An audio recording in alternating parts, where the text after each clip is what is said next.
నారాయణాయ. ఓం శాంతి శాంతి శాంతి. బంధువులారా, మనము దివ్య మానవ నిర్మాణం గురించి ఆలోచిస్తున్నాము. నిన్నటి సత్సంగంలో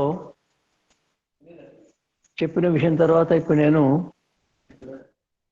తల్లి ప్రముఖంగా నిర్మాత అని చెప్పడానికి ప్రయత్నం చేస్తాను. వాస్తవంగా చూస్తే నిర్మాతలు ఆంశికంగా తండ్రి, గురువు కూడా. ఒక విధంగా చూస్తే సమాజం కూడా కొద్దిగా సహకరిస్తుంది. అయితే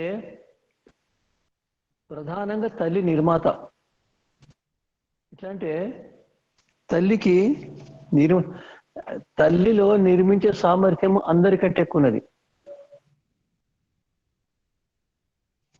తల్లిలో సహజంగా సంతానం కావాలనే కోరిక ఉంటుంది.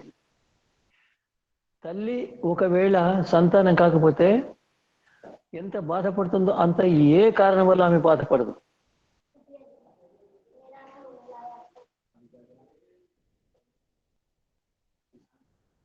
తల్లి సంతానం కాకపోతే సమాజంలో కొంచెం వక్ర దృష్టితో,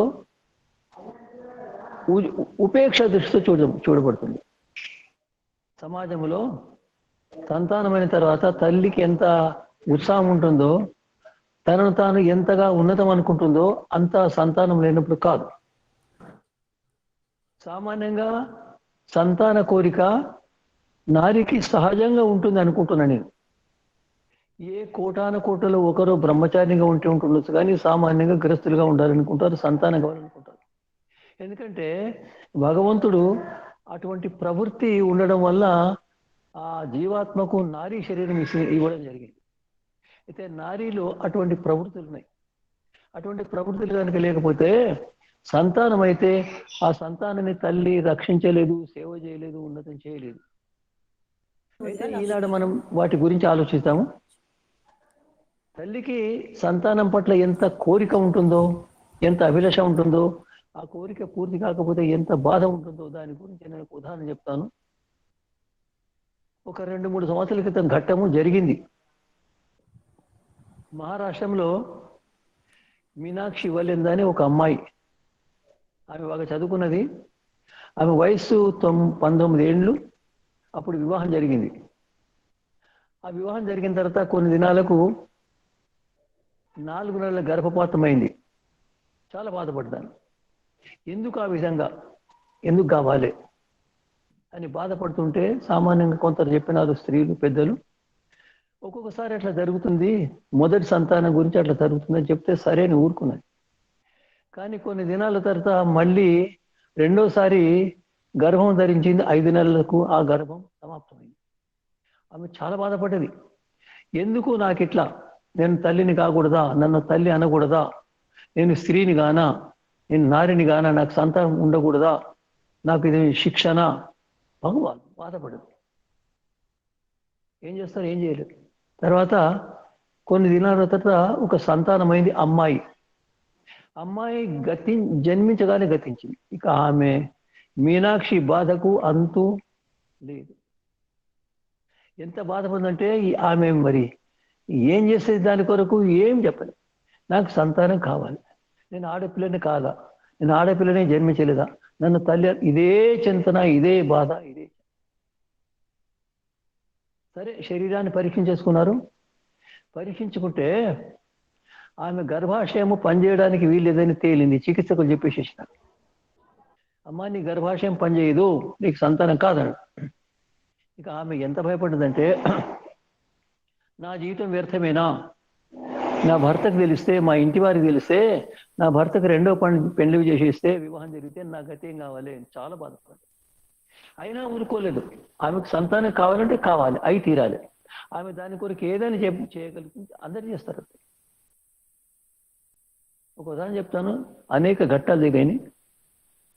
ఒక నారికి సంతానం లేకుండే, ఎవరు వచ్చిన వారిని అడిగేది, అయ్యా సంతానం ఏంటి. ఒక సాధువు భిక్షాటన కొరకు వస్తే భిక్ష వేసింది. ఆయన ఆశీర్వదించాడు. నాయన నాకు సంతానం లేదు, సంతానం కొరకు ఏమైనా ఉపాయం చెప్పాడంటే, అమ్మ ఏమి లేదు, ఒక చిన్న శిశువు కనుకుంటే 6 నెలల 8 నెలల శిశువు ఉంటే తెచ్చి ఆ శిశువుని నరికి ఆ శిశువు రక్తమును నీళ్ళలో కలిపి ఆ నీళ్ళతో స్నానం చేస్తే నీకు సంతానం అవుతున్నాడు. నమ్మింది పాపం. ఆ తర్వాత అదే చేసింది. చేస్తే చివరికి ఆ శిష్యుని వెతుకుతూ ఈమెను పట్టుకున్నారు. చివరికి కారావాసమైంది. ఇది సంతానగాళ్ళని కోరికకు ఆమె చేసిన ప్రయత్నానికి పరిణామం, దుష్కర్మకు పరిణామం. అయితే ఈమె ఏం చేసిందంటే వెళ్ళింది, తన తల్లి దగ్గరికి వెళ్ళి ఆ సంగతి చెప్పింది. తల్లి తన గర్భాశయాన్ని ఇచ్చింది ఆమె. ఇది మీకు సామాన్య ఘట్టం అనిపిస్తుంది, ఎందుకంటే ఒక వాక్యం చెప్పిన. కానీ తల్లి తన సంతానం కొరకు తన గర్భాశయాన్ని ఇవ్వడం అంటే సామాన్య విషయం కాదు. అది రూపాయలు కాదు, బంగారం కాదు, భోజనం కాదు, వస్త్రాలు కావు, ఏమి కావు. శరీరంలో ఉండే తన గర్భాశయాన్ని తన శరీరం తొలగించి సంతానికి ఇవ్వడం అంటే అది అనుహోని అంటే వీల్లేని ఘట్టం, అది ఊహించని ఘట్టం. సరే, ఆ గర్భాశయాన్ని ఆ మీనాక్షి గర్భాన్ని తొలగించి ఈ గర్భాన్ని కుట్లేసినారు. తర్వాత 3-4 నెలల తర్వాత గర్భం ధరించింది ఆమె. చికిత్సాలయంలో ఉన్నది ఆమె. చికిత్సాలయంలో 9 నెలల వరుసగా ఉన్నది ఆమె. ఆమె ఒక్కొక్క దినం లెక్క పెట్టింది, ఇంకా 30 దినాలు, ఇంకా ఈ విధంగా లెక్క పెడుతున్నది. ఆమె సంతానము కాకపోవడము, గర్భాశయం పాడు కావడము, తల్లి గర్భాశయం ఇవ్వడము. ఆ చికిత్సకులు ఎంత ధైర్యం చేసి ఏమేం చేసినారో చెప్పలేము. ఆ చికిత్సకులు చెప్పిన పరామర్శ అనుసరించి ఆమె చేస్తే దానికి పరిణామం ఏంటంటే ఆమెకు సంతానమైంది. ఆమె సంతానం కాగానే ఆమె ఎగిరిపడింది. ఊంగా ఊంగా అనే శబ్దం విని ఆమె ఉంటుందంటే, నేను ఈ ఏడుపుని వినడానికే జన్మించాను, నేను ఈ ఏడుపుని వినడానికే జీవితాను. అది ఆమె మనసులో ఉండే భావన. అయితే ఆమె చాలా సంతోషపడ్డది. నేను ఊరికి వెళ్ళి చెప్తాను అందరికీ, నా సంతానం అందరికీ చూపిస్తాను. అంత ఉత్సాహము ఏముంటుందంటే, సంతానం కానప్పుడు నేను మొక్కని దేవుడు లేడు, నేను పోని గుడి లేదు, నేను చెయ్యని వ్రతం లేదు. నాకు సంతానం కాగానే అన్ని పండుగలు ఒకేనాడు వచ్చినాయి. నాకు అంత ఆనందమైంది. అయితే ఆ విధంగా ఒక నారి సంతానం కొరకు ఎంత పరితపిస్తుందో దాంతో మనం అర్థం చేసుకోగలుగుతాం. నారిలో ఉండే భావన నరులలో ఉండదు, స్త్రీలలో ఉండే భావన పురుషులో ఉండదు. స్త్రీలలో సహజంగా ఈ భావన ఉంటుంది, సంతానం కావాలని. సంతానం అయితే ఒక్కొక్కసారి రెండవ జన్మకు సమానమైతుంది. చాలా సందర్భాల్లో సంతానం కాగానే తల్లులు చనిపోతారు. కానీ ఆ స్త్రీ సంతానం కొరకు ఎంతైనా సరే త్యాగం చేయడానికి సిద్ధంగా. కాబట్టి తల్లి నిర్మాణం చేయగలుగుతుంది ఒకటి. రెండోదంటే, తల్లిలోనే సంతానం కొరకు కావలసిన సమస్త అవసరాలు పూర్తిగా ఉంటాయి. ఒకటి, ఆమెలో స్వతంత్రంగా సహజంగా సంతానానికి సేవ చేయాలని భావన ఉంటుంది. సామాన్యంగా స్త్రీలు సేవా స్వభావం గలవారు, మృదు స్వభావం గలవారు. కానీ ప్రముఖంగా వాళ్ళకి సేవా భావన ఉంటుంది. అయితే ఆమె ఏ విధంగా సేవ చేయగలుగుతుందో ఆ విధంగా ఎవరు చేయలేరు.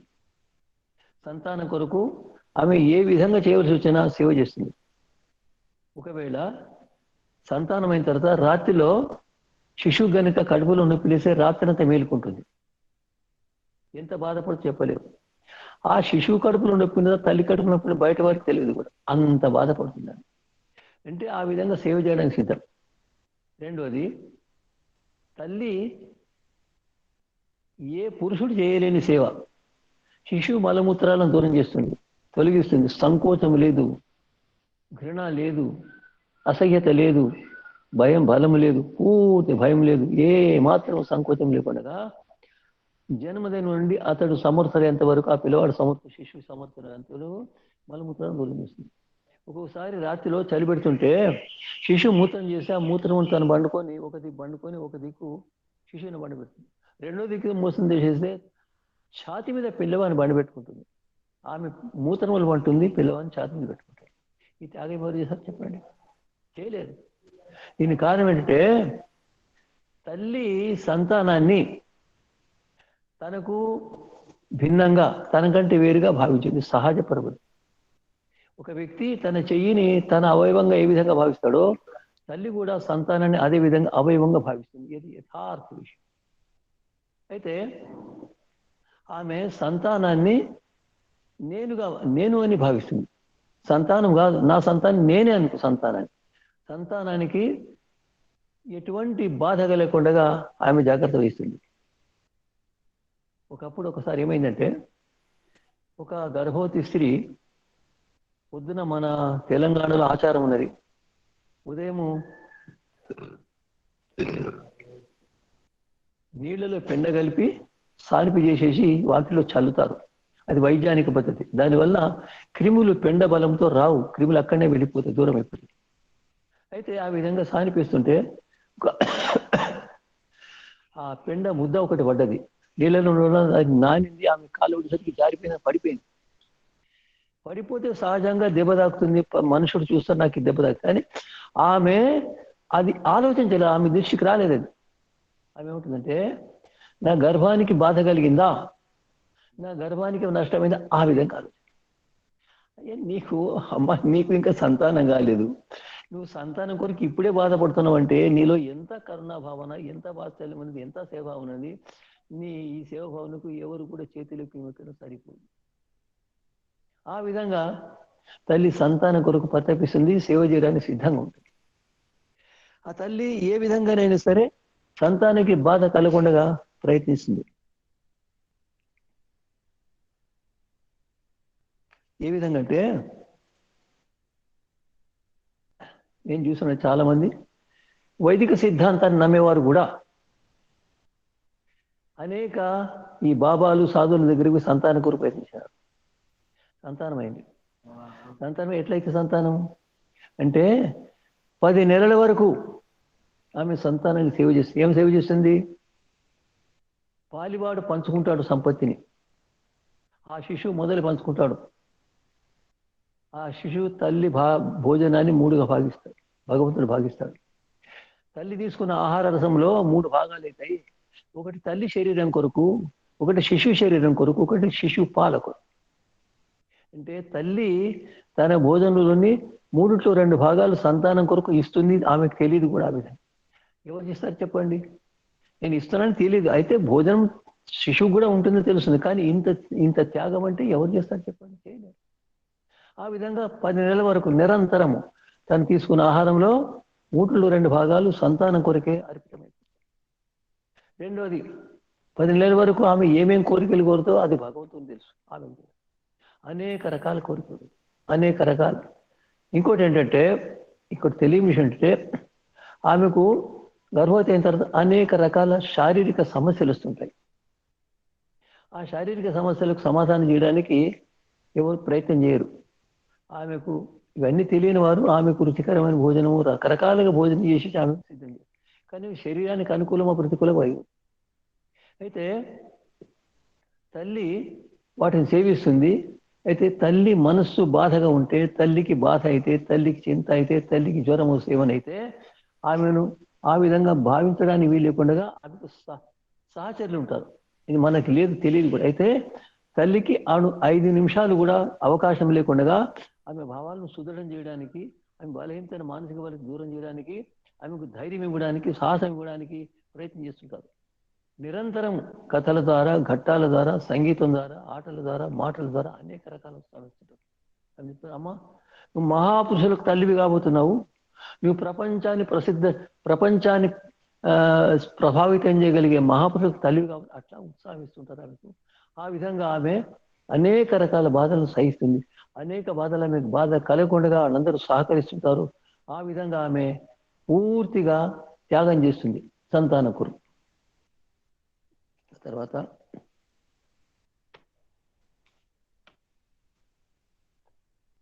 జన్మించిన తర్వాత శిశువు జన్మించగానే 5 నిమిషాలు 10 నిమిషాల తర్వాత తల్లి స్పృహలోకి వస్తుంది, తెలిసిపోతుంది, చూస్తుంది సంతానం. మీకు సందేహం ఉంటే మీరు చూడండి, ఆవు ఈనగానే మీరు పోయి చూడండి, అంటుంది. అంటే ఆ ప్రేమ ఎంత ఉంటుందంటే ఆ వాక్కు ద్వారా వ్యక్తం చేయలేదు. అదేవిధంగా తల్లిలో సంతానం ఉంది, ఇంతవరకు సంతానం చూడలేదు, సంతానం కాగానే సంతానానికి ఎటువంటి బాధ కలగకుండాదనే ఒక భావన నేను తల్లిలో. దోమ గరిస్తే బాధపడుతుంది, ఈగను రానివ్వదు, దోమను రానివ్వదు. ఎంత అంటే ఆమె తన శరీరానికి తన గురించి ఆలోచించదు, కానీ శిశువు మాత్రం అనేక విధాలుగా ఆలోచిస్తుంది. ఎటువంటి బాధ ఎటువంటి సమస్య రాకుండా రాత్రి మూడు ఆమె ప్రయత్నం చేస్తుంది ఆ శిశువు కొరకు. ఆమెకు తన గురించి ఏం పట్టింపు లేదు, అంతే. ఆ శిశువుకు సేవ చేస్తూ ఆరోగ్యం చెడిపోయినా సరే కానీ శిశువు మాత్రం ఆరోగ్యంగా ఉండాలి. ఎంత ఆమెలో ఇటువంటి భావన ఉంటుందో ఎవరు ఊహించలేరు. ఆ తర్వాత ఇక తల్లి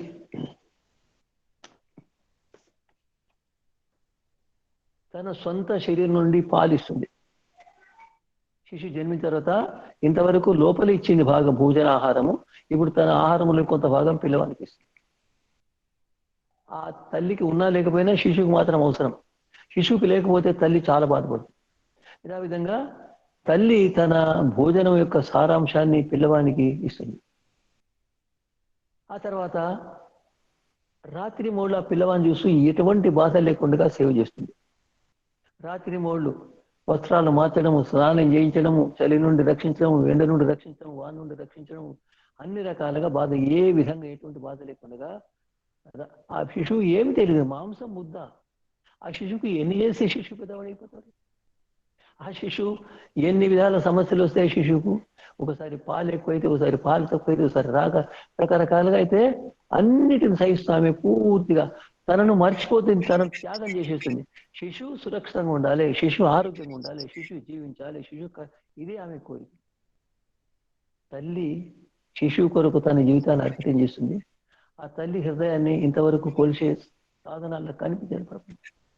మన దగ్గర తల్లిని కొలిసే, తల్లి హృదయాన్ని కొలిసే సాధనాలు లేవు, ప్రపంచంలో లేవు, కావు కూడా. అది యోగాభ్యాసం చేసేవారు తల్లి హృదయాన్ని అర్థం చేసుకోగలుగుతారు. తల్లి హృదయాన్ని అర్థం చేసుకోలేంత వరకు తల్లి బాధలు వృద్ధావస్థలు తప్పవు. ఈనాడు తల్లి గురించి ఎవరు చెప్పవారు లేరు. తల్లి గురించి మనం తెలుసుకోము, తల్లులు చెప్పరు, ఎవరు చెప్పరు, ఎవరికి తెలియదు, చెప్పరు, ఊహించరు. వారు బిఏ చదువుతారు, ఎంఏ చదువుతారు, పిహెచ్డి చదువుతారు. ఏ పిహెచ్డి కూడా ఒక గంట నువ్వు తల్లి ఉపకారం చెప్పమంటే చెప్పలేడు, ఆ పెదవులు ఎండకపోతాయి. ఒకసారి జమ్ముకి వెళ్ళాను నేను. మంత్రి గారు నన్ను భోజనానికి మధ్యాహ్నం ఇంటికి తీసుకుపోయినారు. పోయిన తర్వాత పరిచయం ఇస్తాను, ఈమె నా భార్య, ఆమె కూతురు పెద్ద ఆమె, ఈమె తర్వాత మూడు అబ్బాయి పరిచయం ఇస్తారు. ఆయన అడిగిన అమ్మాయి ఏం చదివినంటే, స్వామిజీ నేను ఎంఏ అన్నది.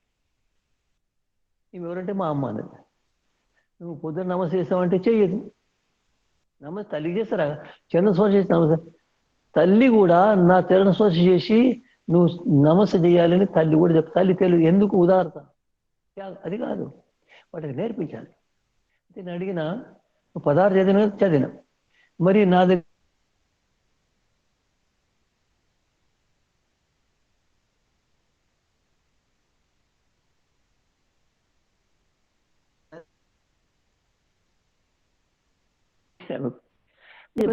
చదివినవు, నీకు మీ అమ్మ భోజనం ఇచ్చింది, వస్త్రాలు ఇచ్చింది, పుస్తకాలు ఇచ్చింది, స్నానం చేయించింది, అన్ని రకాలు చేయింది. నువ్వు అమ్మని చదవలేదు, 16 చదివినవు అమ్మాయి. 16 చదివింది కానీ అమ్మ చదవలేదు. అమ్మ చదివిపోతే వాడు వ్యర్థం. ఆమె ఎంత శ్రమించి, ఎంత త్యాగం చేసి, ఎన్ని కష్టాలు సహించి, ఎంత ప్రేమతో, ఎంత ఆప్యాయతో, ఎంత హితం కోరి ఏం చేస్తుందో ఎవరికి తెలియదు. తల్లి చేసేంత ఉపకారము ప్రపంచం ఎవరు చేయలేరు. మహర్షి దయానందుడు ఒప్పుకున్నాడు. తల్లికి శిశు పైన ఉండేంత ప్రేమ ప్రపంచంలో ఎవరికి ఉండదు. తల్లి శిశువు యొక్క హితం ఆలోచించినది ఎవరు ఆలోచించలేదు. కాబట్టి మనుషులు ఈ విషయాన్ని అర్థం చేసుకోవాలి. మనము ఎంతవరకు అయితే తల్లి యొక్క ఈ ఉపకారాన్ని, తల్లి యొక్క ఈ భావనను, తల్లి యొక్క సేవను అర్థం చేసుకోలేము, అంతవరకు తల్లిని గౌరవించము. తల్లి తన ఈ త్యాగాన్ని, తన ఈ సేవను శిశువులకు బోధించినంత వరకు సమాజం బాగుపడదు. ఆ తల్లి చెప్పకపోవడం చాలా పెద్ద లోపము, చాలా పెద్ద కొరత. అయితే ఆమె వీళ్ళని విషయాలు నేర్పించాలి. అయితే వీళ్ళు నేర్పించే ఏమైతే తల్లిని గౌరవిస్తారు. ఈనాడు తల్లి ఇవన్నీ చేసి సేవ చేసి పెద్దవని చేసి పెద్ద అయిన తర్వాత తల్లిని అతడు వదిలిపెట్టి వెళ్ళిపోతాడు, విదేశం వెళ్ళిపోతాడు.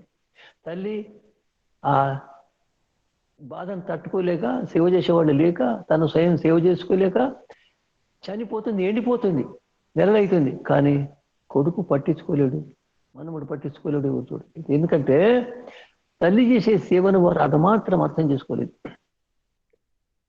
తల్లి చేసే సేవను అర్థం చేసుకుంటే అతని జీవితం వేరే మారిపోతుంది. నేను చూసాను చాలా మంది అన్నారు, అమ్మా నాకు ఎన్ని కష్టాలు వచ్చినా సరే మీరు సుఖంగా ఉండాలి, మీరు సుఖంగా ఉండడానికి నేను అంతా సమయం ఇవ్వడానికి సిద్ధమండి. అట్లా కొంతమంది తల్లిని మర్చిపోతారు, వదిలిపెట్టి. అయితే ఈ విధంగా మనం చూస్తే తల్లి చేసే సేవ, తల్లి చేసే సహాయము, తల్లి చేసే ఉపకారము ప్రపంచంలో ఎవరు చేయలేరు. తల్లి తప్ప ఎవరు ఆ విధంగా శిశువును పెంచలేరు, పెద్ద చేయలేరు. ఎవరో లక్షలకో కోట్లకో తల్లి సంతానం లేని వారు ప్రేమతో చేసుకుంటే సామాన్యంగా ఆ విధంగా తల్లి చేయలేడు, ఎవరు చేయలేరు కూడా. కాబట్టి తల్లి నిర్మాణం చేయలేదు.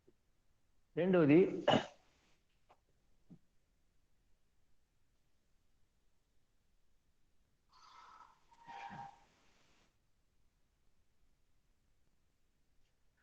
తల్లి సంతానానికి సమగ్రం అర్పిస్తుంది. ఇది చెప్పినండి. ఎట్లా ఒకటి చేస్తారు చూడు, సంతానం కొరకు ఏదైనా చేయగలుగుతుంది. ఒకవేళ కనుక ఎవరైనా అమ్మా నువ్వు నీ సంతానం కొరకు మృత్యు నోట్లో ప్రవేశించకుండా ప్రవేశిస్తుంది.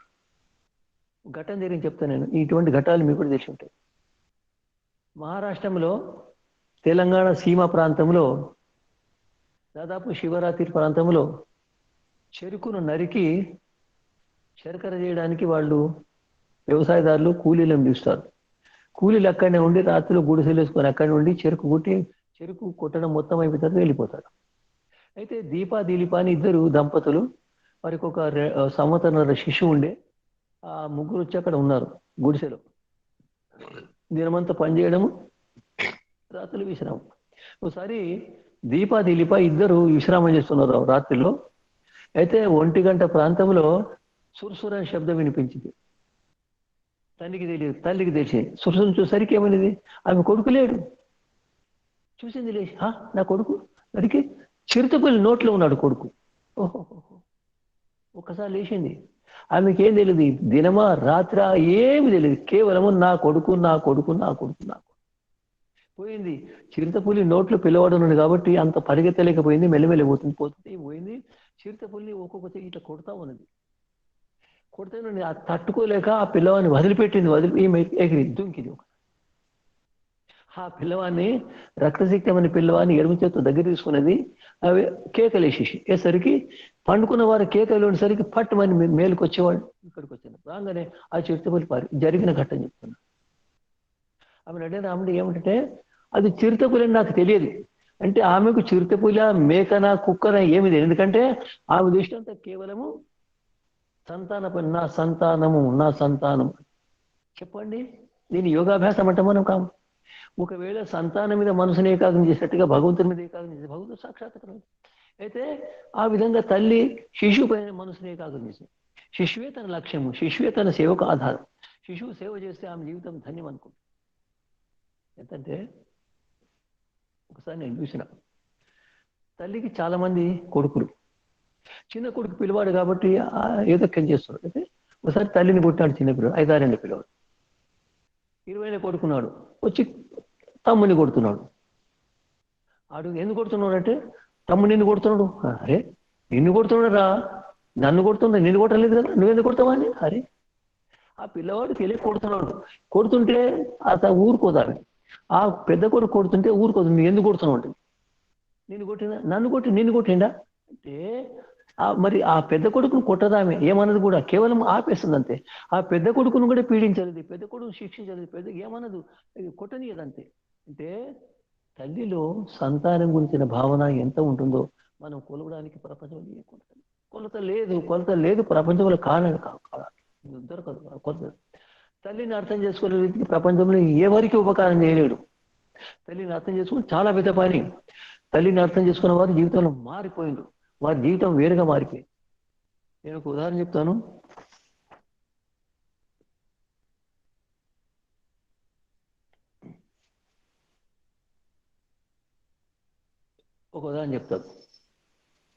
శ్రవణ కుమారుడు, మీరు శ్రవణ కుమార్ని వినుంటారు. బహుశా మన దేశంలో వేదశాస్త్రం రామాయణాన్ని తెలిసిన వారు శ్రవణ కుమార్ని పేరు వినకుండా ఉండరు. ఒకసారి నేను ఉజ్జయిని చదువుతున్నప్పుడు దాదాపు 52-53 ఏళ్ల క్రితము నేను ఉండే గది ముందు మార్గం ఉన్నది. మార్గం అవతల ఒక ఇల్లు ఉన్నది. ఆ ఇంటిలో ఉండే వ్యక్తి పాడి బర్రెలు పాలు సంపాదించి అమ్ముతుంటాడు. వారి గోడ మీద ఇంత అంటే 3 అంగుళాల పొడవు 3 అంగుళాల వెళ్ళి గుండ్రగా ఒక ఆ, నూనె పూసి మసి పూసి నల్లగా చేసి ఉన్నది. ఆ నూనె పూసి మసి పూసిన దాని మీద కుంకుమ బొట్లు పసుపు బొట్లు ఉన్నాయి. నేను అడిగిన ఇదేమిటండి? స్వామీజీ శ్రవణ్ కుమార్ అన్నాడు. అరే, ఈ పశు సేవ చేసే వ్యక్తికి చదువు రాదు, చదువుకున్న వ్యక్తి కాదు, ఆయనకు శ్రవణ్ కుమార్ ఎట్లా వచ్చే? వారి ఇంటిలో వారి హృదయంలో శ్రవణ్ కుమార్ ఎట్లా ప్రవేశించాడు? శ్రవణ్ కుమారుడు ఏ విధంగా ఇంతమంది ప్రజల హృదయాలు ప్రవేశించి స్థానం చేసుకున్నాడు? ఆశ్చర్యము. నేను చాలా మందిని అడిగాను, మీరు చెప్పండి, ప్రపంచంలో అద్వితీయ వైజ్ఞానికుడు ఎవరు అంటే ఎవరు చెప్పలేదు. ఓ న్యూటన్ అంటే పీటర్ అంటే ఏమన్నారు? ఒక్కే కాదన్న చెప్పండి అంటే తెలియదు, నోరు మూసుకున్నారు.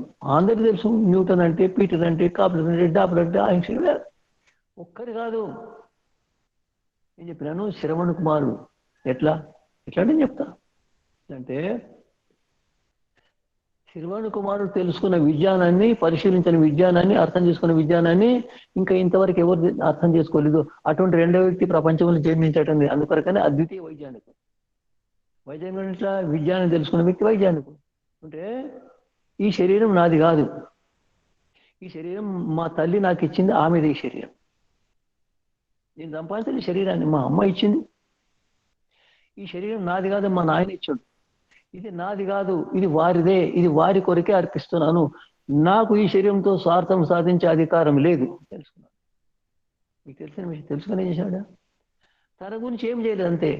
నేత్రహీనులు తల్లిదండ్రులు ఎక్కడంటే అక్కడ తీసుకువెళ్ళినాడు, ఎక్కడంటే అక్కడ పోయినా, ఏదంటే చేసి ఆ విధంగా రాత్రి మూడు చేసేసి ఆయన సమస్త ప్రజల హృదయాలలో, ప్రపంచ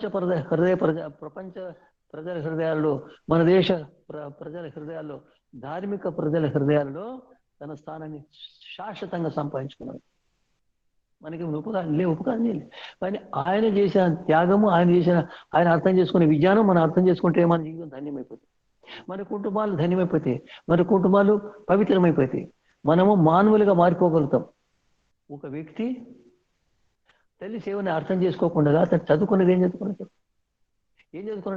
తల్లి దగ్గర ఉండి, తల్లి జన్మ ఇచ్చే, తల్లి భోజనం పెట్టే, తల్లి సేవ చేసే, తల్లి రకరకాలుగా రాత్రి మూలు మేలుకుండి ఆరోగ్యాన్ని సరి చేసి, తల్లి చికిత్స చేసి, తల్లి డబ్బులు ఇచ్చే అని చేసిన తల్లిని నువ్వు అర్థం చేసుకోలేవు. తల్లికి చరణస్పర్శ చేసి నా జీవితం ధన్యమని అనుకోలేవు, ఆమెను సంతోష పెట్టలేవు.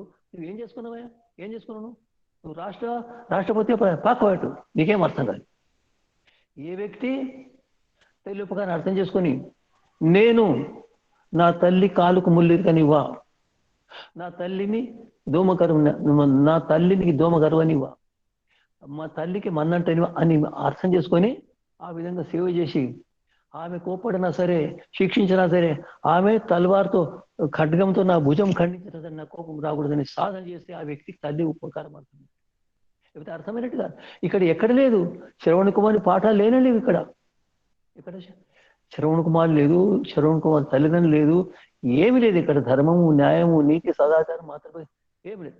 అయితే ఈ విధంగా మనం చూస్తే తల్లి చేసిన ఉపకారం ఎంత ఉంటుందో, తల్లి చేసిన ఉపకారం ఉంటుందో అది వేరే సంగతి. కానీ ఇప్పుడు తల్లి చేయగలిగే సేవ, తల్లి నిర్మాణం చేయగలుగుతుంది, ఎవరు చేయలేరు అని చెప్పడానికి వేరే ఉదాహరణ. అంటే తల్లి దగ్గర ఉన్న సాధనాలు ఎవరి దగ్గర లేవు. రెండవది, తల్లి గర్భంలో ఉంచుకోవడానికి తల్లికి అవకాశం అనేది, తండ్రికి అటువంటి అవకాశం లేదు. తల్లి పాలిసిన అవకాశం తండ్రికి లేదు. ఈ విధంగా ఎన్ని సాధనాలు సంతానం కొరకు అవసరమో అన్ని సాధనాలు పూర్తిగా తల్లి దగ్గర ఉన్నాయి, తండ్రి దగ్గర. మరి తండ్రి ఎవరంటే, తండ్రి సగము బీజం ఇస్తాడు తల్లికి. ఆ రెండు బీజాలు సగం బీజాలు కలిపితే తల్లి సేవలో ఒక శరీరం అవుతుంది. అతను రక్షిస్తాడు, సేవ చేస్తాడు, తల్లికి ధైర్యంగా ఉంటాడు, అండగా ఉంటాడు, సాహసం ఇస్తాడు, ధైర్యం, భయపడనివాడు, ఎటువంటి సమస్య రాకుండా కాపాడుతాడు, ఆమె ధైర్యం ఆధారం ఉంటాడు. ఆ విధంగా తండ్రి చేస్తాడు. కానీ శిశువుకు సేవ చేయడం మాత్రము తండ్రితో కాదు. నేను ఒక 60 ఏళ్ల క్రితం గురుకులు చదువుకున్నప్పుడు ఒక తండ్రి వచ్చినాడు. 8-9 ఏళ్ళ పిల్లవాడిని తెచ్చి గురుకులంలో ప్రవేశపెట్టడానికి వచ్చినాడు. ప్రవేశపెడతాడు. మరి ఈ చిన్న పిల్లవాడిని ఏం చేశాడంటే, ఈ పిల్లవాని తల్లి చనిపోయింది, నేను రెండో వివాహం చేసుకున్నా, కాబట్టి అక్కడ ఇతడు సురక్షితంగా ఉండలేడు. మరి ఒక తల్లి 5గురు సంతానాన్ని సేవ చేసి ఆత్మవిశ్వాసంతో వారి వివాహం చేయడానికి, అన్ని నిర్వాహం చేయడానికి సిద్ధంగా ఉంటే మరి తండ్రి చేయలేడు. తండ్రి వద్ద సంతానం కొరకు అవసరమైన సాధనాలు లేవు. కేవలం తల్లి దగ్గరనే ఉంది. తల్లి దగ్గర అటువంటి భావన, అటువంటి సేవ, అటువంటి వాత్సల్యం, అటువంటి త్యాగం, అటువంటి సహనశక్తి అన్నీ ఉన్నాయి తల్లి దగ్గర. తండ్రి దగ్గర లేవు. కాబట్టి నిర్మాణం తల్లి చేయగలుగుతుంది. తల్లి తప్ప ఇంకెవరు నిర్మాణం చేయలేరు. తల్లి నిర్మాణం చేస్తుంది. కాబట్టి మహర్షి మనం ఏమంటే, గురుకులంలో ధనం తీసుకొని ఒక వేదం నేర్పించే వ్యక్తి ఉపాధ్యాయుడు. తర్వాత 4 వేదాలు నేర్పించే వ్యక్తి ఆచార్యుడు. ఆచార్యుడు ధనం తీసుకోడు. ఆ తర్వాత ఉపాధ్యాయుడు చేసే ఉపకారము అతని కంటే 10 రెట్లు ఎక్కువ ఆచార్యుడు ఉపకారం చేస్తాడు విద్యార్థికి, బ్రహ్మచారికి. అయితే బ్రహ్మచారికి ఆచార్యుడు చేసే ఉపకారం కంటే 100 రెట్లు ఎక్కువ తండ్రి చేస్తాడు ఉపకారం. ఆచార్యం కంటే తండ్రి 100 రెట్లు ఎక్కువ ఉపకారం చేస్తాడు. సరే, అయితే తండ్రి చేసే ఉపకారం కంటే తల్లి 1000 రెట్లు ఎక్కువ. 100 కాదు, 1000, సరిగ్గా 999 కాదు. అయితే ఒక తల్లి పూర్తి అర్థంలో తల్లి అయితే ఆమె 1,00,000 మంది ఆచార్యులకు సమానమే. అంటే మనము ఈ దేశంలో ఒక తల్లిని సిద్ధంగా యథార్థమైన అర్థంలో యోగ్యత కలిగిన తల్లి నిర్మాణం చేయగలిగితే మనం 1,000 మంది 1,00,000 మంది ఆచార్యులు సిద్ధం చేయాలి. అయితే 1,00,000 మంది ఆచార్యులు చేయడం చాలా కష్టం, కానీ ఒక తల్లిని సిద్ధం చేయగలుగుతాను. అయితే మానవ సమాజాన్ని నిర్మించడానికి తల్లి అర్హురాలు, తల్లి దగ్గర సాధనాలని తల్లి చేయగలుగుతుంది. ఆ విధంగా ఇంకెవరు చేయలేదు. కాబట్టి మనం తల్లినే గురువుగా భావిస్తాం. తల్లి ఆధారం, నిర్మాణం చేసే తల్లి. తల్లి ఏ విధంగా ఉంటే ఆ విధంగా సంతానం అవుతుంది. తల్లి ఏ విధంగా అనుకుంటే ఆ విధంగా సంతానం అవుతుంది. కాబట్టి తల్లి నిర్మాణం. మిగతా వారు సహకరిస్తారు అంతేగాని తల్లి అటువంటి సేవ, తల్లి అటువంటి వాత్సల్యము, తల్లి అటువంటి స్నేహము, తల్లి అటువంటి త్యాగము ఎవరు చేయలేరు, చేయడం సాధ్యం కాదు. అంటే భగవంతుడు తల్లిని సంతాన నిర్మాణం కొరికే నిర్మించినాడు. సంతానం ద్వారా తన ప్రజలు ప్రపంచంలో నిరంతరం ఉండాలని భగవంతుడు నిర్మించినాడు. తల్లిలో అటువంటి సామర్థ్యాలని, ఆమెలో పూర్వజన్మలు సంపాదించిన త్యాగము, తపస్య, ప్రేమ, వాత్సల్యం ఇవన్నీ ఉన్నాయి, కరుణ ఇవన్నీ ఉన్నాయి. అయితే అవి తల్లిలో అంత మాత్రం కనిపించవు. కాబట్టి ఆమె స్వతహాగానే సేవ చేస్తుంది, పిల్లలను రక్షిస్తుంది. కాబట్టి నిర్మాత కూడా ఆమె ఏ విధంగా నిర్మాణం చేస్తున్న విషయంలో తర్వాత సత్తంగా మనం ఆలోచిస్తాము. అయితే తల్లి సేవ చేయగలుగుతుంది, తల్లి నిర్మాణం చేయగలుగుతుంది. తల్లి తప్ప ఇంకెవరు నిర్మాణం చేయలేరు అని మనం ఈ విషయం తెలుసుకున్నాము. ఇప్పుడు ఈ విషయంలో ఎవరైనా అడగాలనుకుంటే అడగండి, అడగడానికి అవకాశం ఉంటుంది. ఎన్ని విధాల ప్రశ్న అయినా సరే. ఒక విషయం చెప్తాను మళ్ళీ, అంటే అనేక సందర్భాల్లో చాలా మంది తల్లులు ఉన్నారు. తల్లులకు జీవితంలో చాలా కష్టాలు, సమస్యలు వస్తాయి, చెప్పులేని సమస్యలు వస్తాయి. పిల్లలు ఉన్నారు, ఆమె ఏముంటుందంటే, నా పిల్లలు ఉన్నారు లేకపోతే నేను ఆత్మహత్య చేసుకుంది. అంటే పిల్లల కొరకు ఆమె జీవిస్తుంది. ఎన్ని కష్టాలు వస్తేనే పిల్లల కొరకు జీవిస్తుంది. తను చనిపోయి పిల్లలకు బాధ కలిగడానికి ఆమె ఎటువంటి ప్రయత్నం చేయలేదు. అంటే దాంతో ఏమర్థమవుతుంటే ఆమె పిల్లల కొరకు జీవిస్తుంది. కాబట్టి సంతాన నిర్మాణం తల్లి చేయగలుగుతుంది, ఇంకెవరు చేయలేరు. ఎవరు అడగాలనుకుంటే అడగండి ప్రశ్న.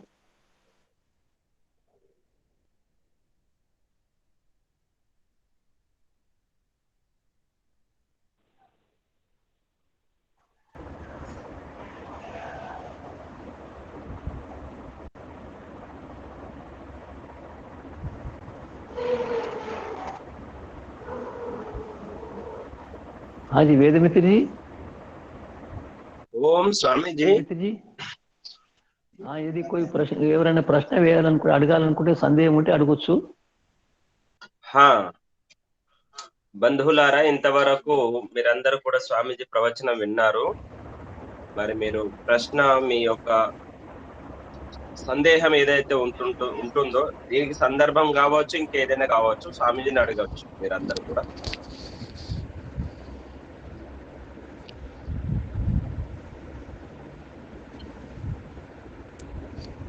ఓం స్వామీజీ. చెప్పండి. నమస్తే స్వామీజీ, నేను శివాజీ ఆర్య. శుభం శుభం చెప్పండి. స్వామీజీ, ఇప్పుడు మనకి ఇప్పుడు ముఖ్యంగా తండ్రి నుంచి బీజం వస్తుంది కదా స్వామీజీ. అవును. అయితే తండ్రి నుంచి బీజం వచ్చినప్పుడు మరి తండ్రికి ప్రాముఖ్యత ఎంత పూర్తి ఉంటుంది అని తల్లి విషయంలో? ఎందుకంటే తండ్రి ఆ సగం బీజం ఇచ్చే వరకు అతని స్థానం. అతను రక్షిస్తాడు, సేవిస్తాడు, ఆమెకు ధైర్యంగా ఉంటాడు, నిలబడతాడు, కష్టం రానివ్వడు, ఇవన్నీ ఉంటాయి తండ్రి. కానీ శిశువు నిర్మాణంలో అతని స్థానం చాలా తక్కువ. 1000 భాగం తల్లి సేవ చేసేంత దాంట్లో 1000 భాగం ఉంటుంది. మను మహారాజుని బట్టి తండ్రి చేసే ఉపకారం కంటే తల్లి ఉపకారం 1000 రెట్లు ఎక్కువ అన్నది కదా. అదే ఇది యథార్థం కూడా. తల్లి చేసే సేవ 10 నెలలు గర్భం ధరించడము, తర్వాత పాలు ఇవ్వడము, తర్వాత సేవ చేయడం, మనుమతలో ఉండడం, అదంతా తల్లి చేయలేడు.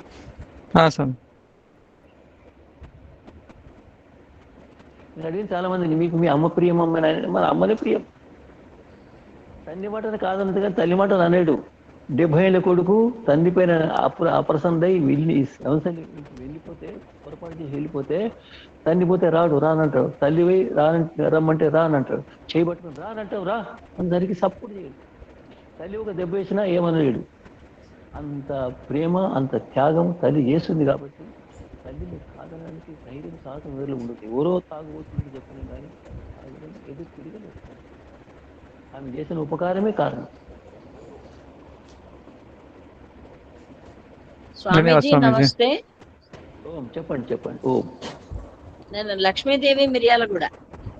అమ్మా చెప్పండి. ఇవాళ మేము చాలా సౌభాగ్యవంతులం. ఇవాళ అదృష్టవంతులం, సౌభాగ్యవంతులం. మీ మాటలు మేము స్వయంగా వినగలిగినాము. ఈ రోజు మాకు సుదినం. మీరు చెప్పే మాటలు విశ్వమంతా వినిపించేటట్టుగా ఎవరైనా దీన్ని ఉపయోగిస్తే బాగుండేమని నా ఆలోచన. మీరు చెప్పేవి రత్నాలు, వజ్రాల కంటే విలువైన స్వామీజీ. మీరు చెప్పే విషయాలు ఏ ఛానల్ వాడు చెప్పరు, ఏ టీవీ వారు చెప్పరు, ఏ విద్వాంసులు చెప్పరు. రావు, తెలియదు. ఇంత అమూల్యమైన విషయాలు అందరు వింటే ఇంకా ఎవరికైనా యువకులైనటువంటి వాళ్ళకి తల్లిని ఎలా చూడాలో వాళ్ళు కొద్దిగా తెలుసుకుంటారేమో అని నా ఆలోచన స్వామి. ఒకటమ్మా, నేను ఈ విషయంలో పుస్తకం రాస్తున్నా. ఆ పుస్తకం దాదాపు సత్యార్థ ప్రకారం అంత అయింది. ఇంతవరకు సత్యార్థ ప్రకాశం ఆకారం అయిందమ్మా. ఇంకొక 50 పుస్తకాలు వస్తాయి దాంట్లో. అయితే పుస్తకం రాస్తాను. ఇది మనుష్య సమాజాన్ని ఉత్కృష్టమైన మానవ సమాజాన్ని నిర్మించడానికి విద్యా విధానం, సామగ్రి, ఉపదేశం, మార్గదర్శనం.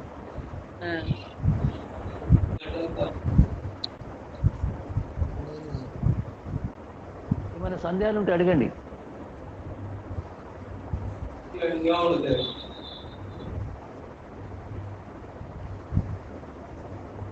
ప్రణామాలు స్వామీజీ. ఓం శుభం శుభం చెప్పండి. తెనాలి నుంచి శ్రీనివాసరావు. చెప్పండి. వాస్తుకు ప్రామాణికత ఉందా? వేదాల్లో వాస్తుల గురించి ప్రస్తావన ఉందా? ఇప్పుడున్న వాస్తు గైడ్ లైన్స్ ఎక్కడి నుంచి వచ్చింది? ఒకటి, వాస్తు అంటే మనం తెలుసుకోవాలి వాస్తు ఏమిటో. వస్తువుకు సంబంధించిన విషయం వాస్తు. వస్తువుకు సంబంధించిన విషయం వాస్తు విద్య. వస్తువు ఏమిటిది? రాయి వస్తువు, మట్టి వస్తువు, కట్టె వస్తువు, ఇవన్నీ వస్తువులే. ఆ వస్తువుల యొక్క సామర్థ్యాన్ని తెలిపే శాస్త్రం పేరు వాస్తు విద్య. అది ఎంత పెద్ద ఇల్లుకు, ఎంత పెద్ద గోడలు, ఎటువంటి గోడలు, ఎంత ఎత్తు, ఎంత మందం, ఎన్ని కిటికీలు, ఇది వాస్తు విద్య. ఇది ఈ ఎనుగర ఇక్కడ పెడితే ఇది అయితే అది వాస్తు విద్య కదా, అవాస్తు విద్య.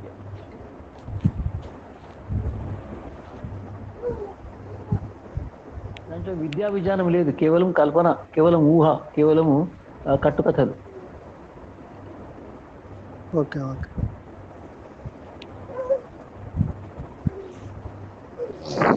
ఓం నమస్తే స్వామీజీ. నమస్తే నమస్తే చెప్పండి. అయితే నేను నిన్నటిది ఈరోజు కలిపి ఒక చిన్న 2 క్వశ్చన్స్ నా మైండ్లో ఉన్నాయి. అయితే ఈ ప్రస్తుతం సమాజంలో మీరు నిన్నటి క్లాస్లో స్త్రీ యొక్క ప్రాముఖ్యత చెప్పిండ్రు. అయితే వీళ్ళు సొసైటీని బట్టి మనము జాబ్ చేయక తప్పదు మనకు. అయితే లేడీస్ జాబ్ చేయాలా వద్దా అనేది ఒక క్వశ్చన్. తర్వాత స్త్రీకి ఎక్కువ రెస్పాన్సిబిలిటీస్ ఇవి ఉన్నాయి అని చెప్తున్నారు కదా. అయితే మరి పురుషుడు ఇప్పుడు అంటే ఇప్పుడు చేంజ్ అయిన సొసైటీలో వీళ్ళు కూడా చాలా భాగస్వామ్యం అవుతున్నారు పిల్లల పెంపకం విషయంలో అయినా ఏదైనా కూడా. మరి ఆమె అటు జాబ్ చేస్తూ ఇటు పిల్లల్ని చూసుకుంటూ ఆమెకి ఇంకా ఒత్తిడి ఎక్కువనే అవుతున్నది. ఆమె గురించి పట్టించుకునేటోళ్ళు ఎవరు? రెండో క్వశ్చన్. ఇక మూడో క్వశ్చన్ ఏంటంటే మరి తల్లికి పిల్లలకి ఇంత ఆత్మీయత ఉన్నప్పుడు ఇన్ని వృద్ధాశ్రమాలు ఎందుకున్నాయి? ఈ 3 ప్రశ్నలు నా మనసులో ఉన్నాయి, మీరేమైనా వివరించగలరా?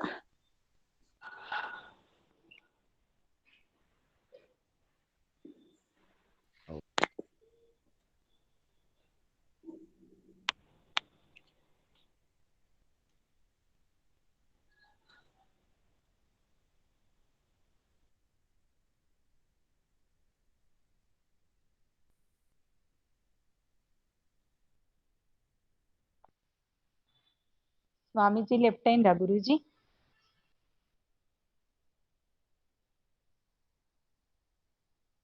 కొద్దిగా సిగ్నల్ ప్రాబ్లం వల్ల ఒక నిమిషం ఆగండి, వస్తారు స్వామీజీ. సిగ్నల్ కొద్దిగా అక్కడ మధ్య మధ్యలో ప్రాబ్లం ఉంటుంది, వస్తున్నారు.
నేను ఇక్కడ ఓం స్వామీజీ మ్యూట్ లో ఉన్నారు. చెప్పండి స్వామీజీ, ప్రశ్న ఇందాక అడిగారు. చెప్పండి, ప్రశ్న నాకు తెలియలేదు. 2 ప్రశ్నలు ఒకసారి వేదశ్రీ గారు చెప్పండి. ఓం నమస్తే స్వామీజీ. ఓం శుభం శుభం, చెప్పండి అమ్మా. నా పేరు వేదశ్రీ, నేను పిట్లం నుంచి మాట్లాడుతున్నాను. ప్రస్తుతం ఉన్న పరిస్థితుల్లో లేడీస్ స్త్రీలు ఉద్యోగం చేయొచ్చా?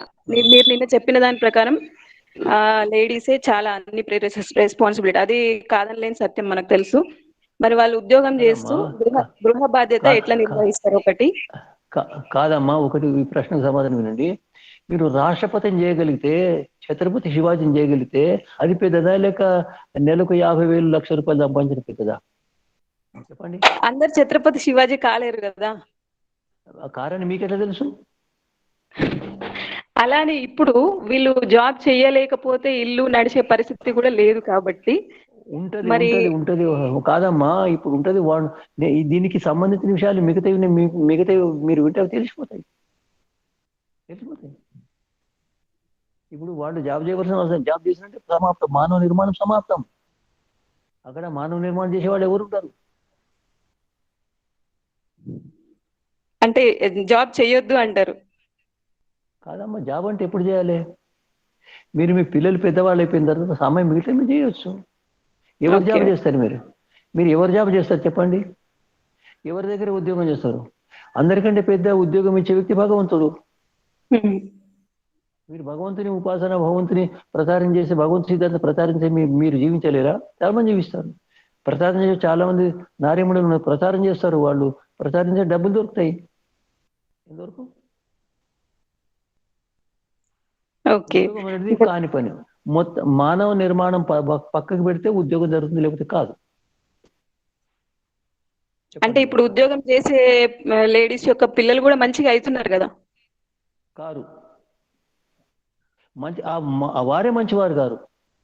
ఎట్లయితే వారు శిశువుకు కావలసినంత విద్యాన్ని ఇవ్వాల్సిన చిన్నప్పుడు ఆమె పక్కకు పెట్టి ఎక్కడో 50,000కు ₹1,00,000 నెలకింత డబ్బు తీసుకొని చేస్తుంటే ఎవరికి ఉపకారం చేశారు? ఆ శిశువుని ఇంట్లో వదిలిపెట్టి జీతగాడు తిడుతుంటాడు ఆ పిల్లలను. ఏం సేవ చేస్తాను? వాళ్ళ తల్లిదండ్రులకు రాని బూతు మాటలు ఆ పిల్లవాడిని ముందు మాట్లాడుతుండే. ఆ పిల్లవాడు ఏమైతే నికృష్టం అయిపోతుంది. మంచి అంగి తోడుకొని 50,000 నెలకు జీతం పెద్ద మనిషి రాతాను. అతని మాట రాదు, కూర్చుని రాదు. తల్లి అంటే తెలుగు, తండ్రి అంటే ఏ మనుషుడు? మానవుడు కాదు, దానవుడు. మంచివాడు ఎట్లయినాడమ్మా?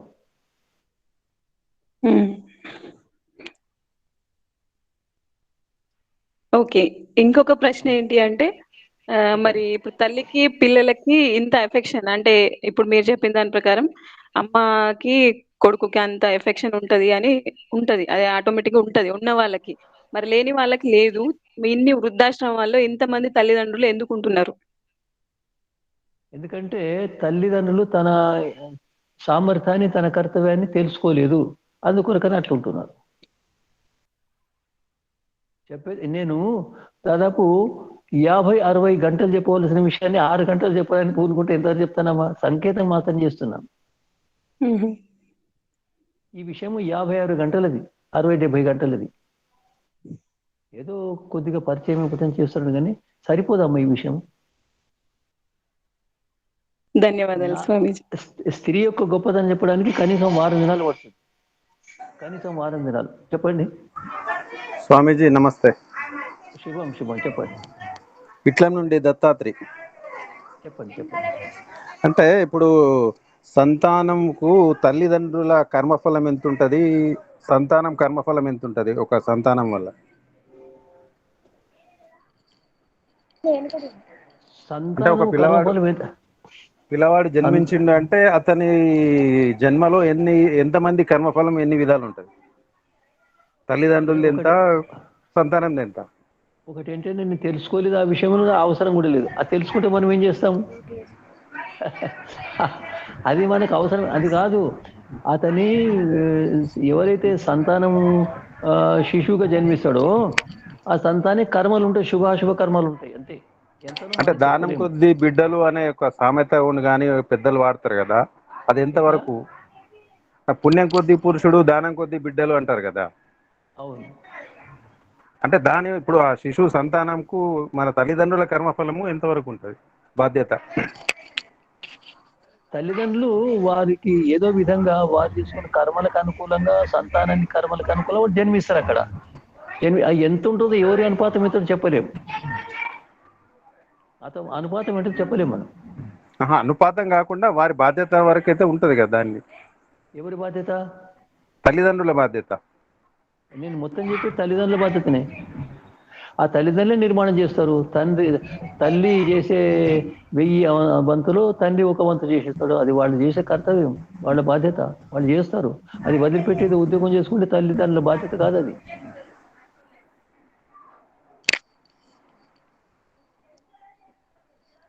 శిశువును యోగుడిగా చేయడం వాళ్ళ బాధ్యత. అది వదిలిపెట్టి ఏదో ఉద్యోగం, వ్యాపారం చేసుకుంటే ఇది వదిలిపెట్టిపోతే ఇది బాధ్యత కాదు. అది ఇది పుట్టిన తర్వాత స్వామీజీ, పుట్టుకలో నేను అనేది, పుట్టుకలో బాధ్యత ఎంత ఉంటది? అంటే ఒక ఉన్నత స్థితిలో ఉన్న ఒక పిల్లవాడు ఉంటాడు, ఆ తల్లిదండ్రుల బాధ్యత ఎంత? ఒక నీచ పరిస్థితిలో ఉన్న పిల్లవాడు పుడతాడు, దాంట్లో తల్లిదండ్రుల బాధ్యత ఎంత? అంటే వారి కర్మఫలం ఎంత ఉంటది? ఎవరి కర్మఫలం? ఇప్పుడు ఒక సంతానం ఉంది, ఒక చిన్న మామూలు ఒక అజ్ఞాని ఇంట్లో ఒక పిల్లవాడు జన్మించిండు అనుకో, అతని తల్లిదండ్రుల కర్మఫలం వలన, అతని కర్మఫలం వలన? ఇద్దరిది ఉంటుంది. తల్లి, తండ్రి, సంతానంది, ముగ్గురిది. అవును, ముగ్గురు బాధ్యత. స్వామీజీ చెప్పండి. ఇంకోటి అంటే ఇప్పుడు మనము భార్యను మన కర్మఫలమా, మన చాయిసా? ఏది? అంటే మనం భార్యను ఎంచుకోవడం, ఓ భర్త గాని భార్య గాని ఎంచుకోవడము, అది కర్మఫలమా, మనము సెలెక్షన్ చేసుకున్నదా? మన కర్మఫలం. మన పూర్వజన్మ చేసిన కర్మఫలం కాదు, ఇప్పుడు చేసింది. ఇప్పుడు చేసింది అదే అంటున్నా, పూర్వజన్మ కర్మఫలం కాదు కదా. ఎందుకంటే ఇప్పుడు మనము ఈ కట్నం కోసం చూడడము, అందం కోసం చూడడము, ఆస్తి కోసం చూడడము మన చాయిస్ ఉంది కదా, దాన్ని కర్మఫలం అంటారు. అది ఎంతవరకు కరెక్ట్ అనేది నా క్వశ్చన్. కర్మఫలం కాదు. ఏ భగవంతుడు 2,00,000 రూపాయల కట్నం తీసుకొని ఎవరికి రాయలేదు. అదే కదా, అదంటే ఈ జన్మ కర్మఫలమే అది. ఇప్పుడు చేసిన కర్మల పరిణామం, ఫలం కూడా కాదు, పరిణామం. పరిణామం అదే. ధన్యవాదాలు స్వామి. శుభం శుభం.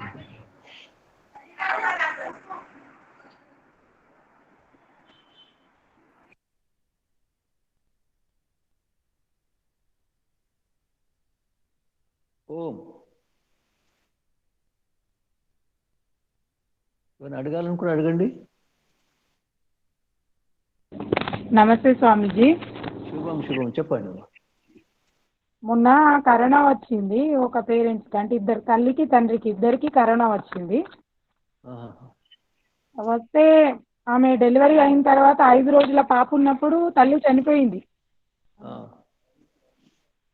మళ్ళీ తర్వాత 20 రోజులకి తండ్రి కూడా చనిపోయాడు. 4 సంవత్సరాల బాబు ఉన్నాడు, 20 రోజుల పాప ఉన్నది. ఇద్దరు తల్లి తండ్రి ఇద్దరు చనిపోయినరు. అది తల్లిదండ్రి కర్మఫలమా పిల్లల కర్మఫలమా స్వామీజీ? ఈ రోగ కిరువులు పంపిన వాళ్ళ కర్మ పరిణామం. ఈ రోగ కిరుములను చేసి పంపిన కదా విదేశీయులు ఎవరో, ఓకే, వారు చేసిన కర్మ పరిణామం, అది కర్మ ఫలం కాదు, అది పరిణామం. రెండోది తల్లిదండ్రులు కూడా వారి శరీరము రోగనిరోధక శక్తిని కలిగి లేకపోవచ్చు కూడా.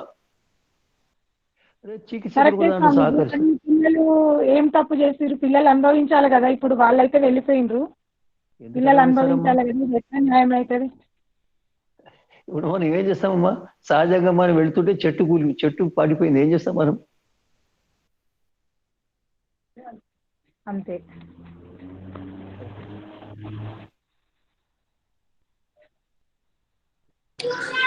అంటే స్వామీజీ, అది మంచిగా చెడుక అన్నది ఈ రోజు తెలియదు కదా. నేను క్షమించాలి, నేను సూర్యకళ మధ్యలో మాట్లాడుతున్నందుకు. అక్కయ్య అడిగారు కదా, సో అక్కయ్యకి చెప్తున్నాను.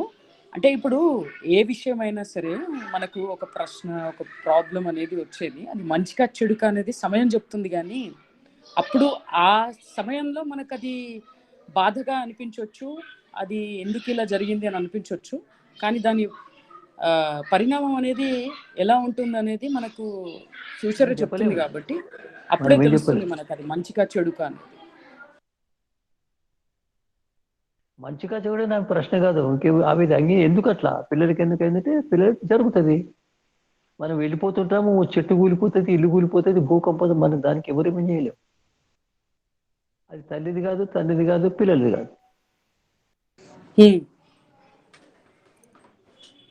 కొద్ది శాతము తల్లిదండ్రులు వారి శరీరంలో రోగనిరోధక శక్తి లేకపోవడము, వారు కావలసినంత బాధ్యత కలిగి లేకపోవడం కొన్ని కారణాలు కావచ్చు, అంతే. అంటే ఎవరి కర్మఫలం అనేది ప్రశ్న కాదమ్మా, కర్మఫలం కాదు అది. ఇప్పుడు శిశువు వస్తాడు, తల్లి కడుపులకు వస్తాడు, తల్లి కింద చేసేసి ఈ శిశువు చనిపోయేటట్టు చేసి ఏం చేస్తారు? ఒక శిశువు తల్లి కడుపులోకి వచ్చిండు, అయితే కొన్ని సంవత్సరాలు రెండో శిశువు వచ్చిండు, అయితే మొదటి శిశువు కాకూడదని ఆయన రెండో శిశువు కాకూడదని వేసేస్తే అతని బుద్ధి మందబుద్ధి అయింది, జన్మించిండు, బలంగా జన్మించిండు. చేస్తారమ్మా.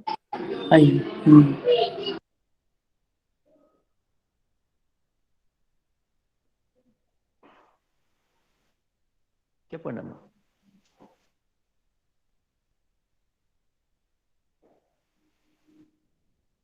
అయితే ఇదే సిచ్యువేషన్ లో ఇప్పుడు ఆ పిల్లల గురించి ఏమంటారు అందరూ?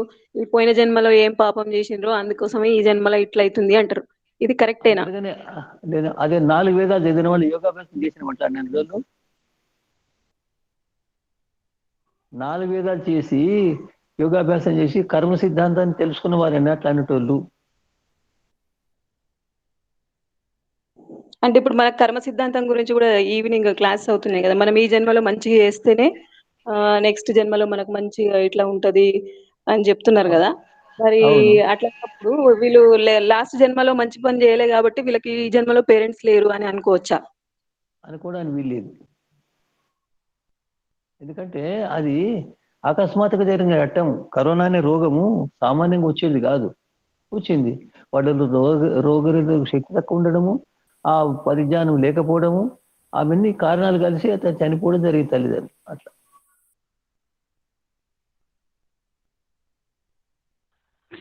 మళ్ళీ ఇంకొకటి స్వామీజీ, ఇప్పుడు చైనా వాళ్ళు చేసిన దానికి ప్రపంచం అంతా అనుభవిస్తుంది కదా, ఇది ఎంతవరకు న్యాయం? న్యాయం అనేది తర్వాత భగవంతుడు చేస్తాడు. ఇప్పుడైతే అది అందరూ గమనిస్తున్నారు. దుష్కర్మ దాన్ని బాధగదు. ఒక అతనమ్మా సత్సంగం జరుగుతుంది, 100 మంది కూర్చున్నారు, సత్సంగంలో వింటున్నారు, ఆనందం అనిపిస్తున్నారు. ఒక వ్యక్తి అక్కడికి వచ్చి కందిరీలు తెచ్చి ఉంటే కొట్టేసి కందిరీలు లేపుతాడు, అందరు బాధపడతారు, సత్సంగం సమాప్తం. ఏమనాలి దాని పాపం. ఇప్పుడు కర్మ చేయని దాని ఫలితం అతడు అనుభవిస్తాడు. పరిణామంగానికి అయిందంటే 100 లేచి అతన్ని కొడతారు, అంతరేమో చేస్తారు. అది కూడా కర్మఫలం, కర్మ పరిణామం. అట్లా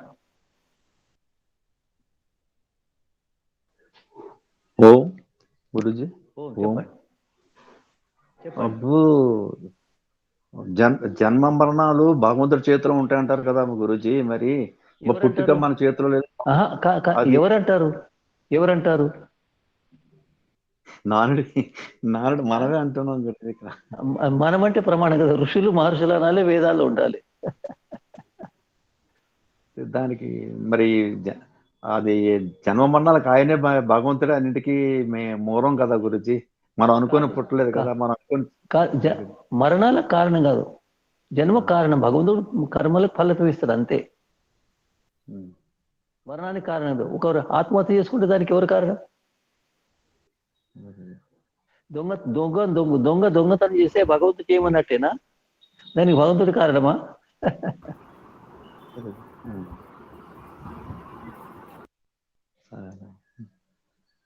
ధన్యవాదాలు గురుజీ. శుభం శుభం శుభం. పునర్జన్మ అనేది ఉంటుందా స్వామీజీ? రెండు. ఒకటి యోగాభ్యాసం చేసి అతడు మోక్షానికి అర్హుడైతే పునర్జన్మ ఉండదు, ముక్తి తర్వాత పునర్జన్మ ఉంటుంది. ఇక ఇప్పుడు అటువంటి వాళ్ళు కాని వాళ్ళకు పునర్జన్మ ఉంటుంది. ఇది కొద్దిగా వివరంగా చెప్పగలుగుతారు స్వామీజీ? ఇప్పుడు యోగాభ్యాసం చేసి అవిద్య నాశనం చేసి భగవంతులు నిమగ్నమయ్యారు, సమస్త క్లేశాలను దూరం చేసిన వారు ఉంటారు. వారికి మళ్ళీ జన్మ దొరకదు. ఇప్పుడు ఇక ముక్తికి పోవాల్సిందే. ముక్తి నుండి తిరిగి వచ్చేటప్పుడు మళ్ళీ జన్మ ఉంటుంది. మిగతా వాళ్ళకు జన్మ ఉంటుంది. అంటే ముక్తి పొందని వాళ్ళందరికి కూడా పునర్జన్మ ఉంటుంది. ఉంటుంది ఉంటుంది. అంతేనా? అంతే. ధన్యవాదాలు గురుజీ. శుభం శుభం. నమస్తే శుభం శుభం. చెప్పండి స్వామీజీ. నేను కరీంనగర్ నుండి జ్యోతి అండి నా పేరు. చెప్పండి. కరీంనగర్ నుండి మాట్లాడుతున్నాను స్వామీజీ. ఇప్పుడు ఎదుటి వాళ్ళ నుంచి మన ఏదైనా కష్టం కలిగినప్పుడు వాళ్ళకు వాళ్ళు పాపంలో పడిపోతారు కదా, అది ఈ జన్మలో కాకుండా వచ్చే జన్మలో వస్తే వాళ్ళకి అది పశ్చాత్తాపం ఎట్లుంటది గురుజీ? అంటే మేము ఇది చేయడం వల్లనే మాకు ఇది జరిగింది అని పశ్చాత్తాపం ఉండాలి కదా, పాపం చేసిన వాళ్ళు గాని ఎదుటి వాళ్ళని హింస చేసిన వాళ్ళు గాని అట్లా ఉండాలి కదా స్వామి. అది ఎలా అంటే అది వాళ్ళు అంత స్థాయికి పెరిగితే వాళ్ళకి తెలుస్తుంది. అది పూర్వజన్మ చేసిన దోషమా ఇక ఇప్పుడు చేసిన అజాగ్రత్తనా అది మనం చెప్పలేము. అంటే వాళ్ళ వలన కష్టపడతారు కదా స్వామీజీ, మంచి వాళ్ళు కూడా కష్టపడతారు కదా చెడ్డ వాళ్ళతోటి. వాళ్ళకి వచ్చే జన్మలో చూపిస్తారా లేకపోతే భగవంతుడు ఈ జన్మలో చూపిస్తాడా కష్టాలు అని అడుగుతున్నాను స్వామి. ఒకటి ఏంటంటే కర్మల ఫలితం అనేక రకాలు ఉంటుందమ్మా. అది ఎప్పుడు ఇవ్వాలో ఎప్పుడు ఇవ్వడానికి అర్హత ఉంటుందో కర్మకు అది భగవంతుని తెలుసు. అయితే తీవ్రంగా చేసే కర్మలకు ఈ జన్మలు ఉంటుంది, మంచి కర్మలు చెడు కర్మలు. కొన్ని కర్మలకు ఈ జన్మల ఫలితం రాకపోతే రెండో జన్మలో మూడో జన్మలో రావచ్చు. అట్లా ఉంటుంది.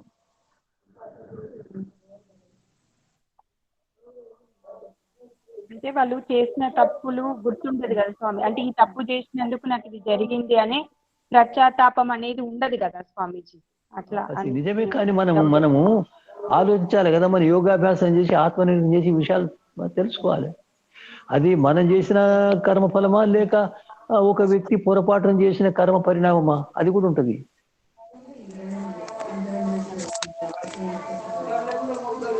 స్వామి నమస్తే అండి. శుభం శుభం ధన్యవాదాలు స్వామీజీ. శుభం శుభం శుభం. స్వామి నమస్తే. శుభం శుభం చెప్పండి. నా పేరు శ్రీనివాస్ అండి.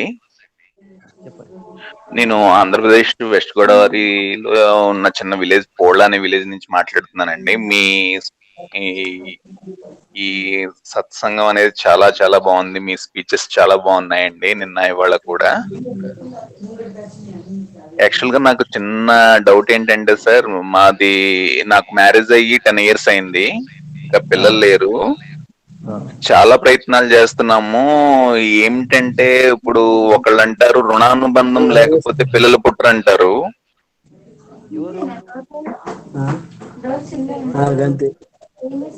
హలో, ఎవరంటారు అట్లా? ఎవరంటారు అంటే తెలిసిన వాళ్ళు నానుడి ప్రకారం ఏమంటారు? కాదు, ఏం తెలిసిన వాళ్ళు? నాకు తెలిసిన కొంచెం ఇది పూజలు అవి చేసేవాళ్ళు, లేకపోతే కొంచెం జాతకాలు అవి చూసేవాళ్ళు, వాళ్ళు అలాగ అన్నారు.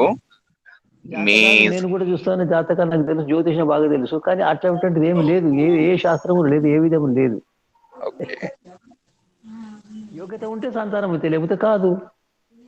ఆ యోగ్యత అనేది ఈ జన్మలో యోగ్యత, కిందటి జన్మలో దాని మీద యోగ్యత ఇప్పుడు వస్తుందంటారా? రెండు ఉంటాయి. ఈ జన్మలో వారు కనుక సరైన ఆహార విహారం చేయకపోతే సంతానం కాదు. ఓకే అండి. పూర్వజన్మలో వారికి వాళ్ళ తల్లిదండ్రుల ద్వారా వచ్చిన సంక్రాంత బీజాలు లోపం ఉంటే అట్లా కాదు. ఓకే. పూర్వజన్మలో వారు చేసిన పుణ్యకర్మలు కనుక లేకపోతే సంతానం కాదు. అది అంతే, ఇంత క్రితం జన్మ. అంటే ఇప్పుడు ఆ యోగ్యతను సంపాదించుకునేది ఆహార విహారాల్లోనా, లేకపోతే చేసే దాన పూజ జపాలలోనా, లేకపోతే ఇంకా ఏ విధంగా చేయాలి? ఒకటి ఆహార విహారం ఉంటుంది, రెండోది సత్కర్మలు, యోగాభ్యాసము, శరీర విజ్ఞానం, ఇవన్నీ ఉంటాయి.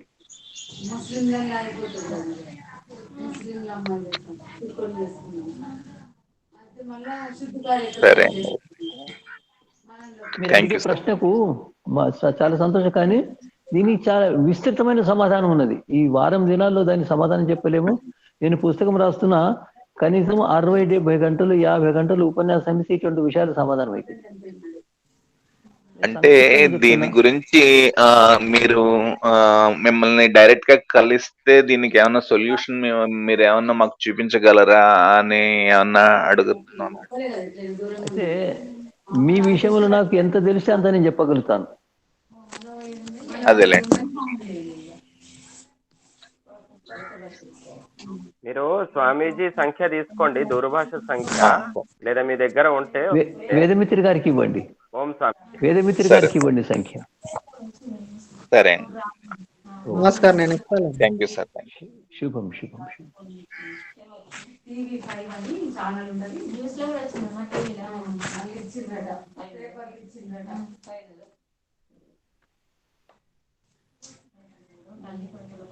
ఓం ఓం వేదమిత్రి. ओम स्वामी जी. हाँ स्वामी जी. हाँ, इस कार्यक्रम को कल्याण फिर यहाँ विराम दे. हाँ ठीक है स्वामी जी. అమ్మగారు ఒక 2 నిమిషాల్లో స్వామీజీకి సందర్భంగా సారాంశము, స్వామీజీకి ధన్యవాద సమర్పణ చేసి శాంతి పాఠం చేద్దాం.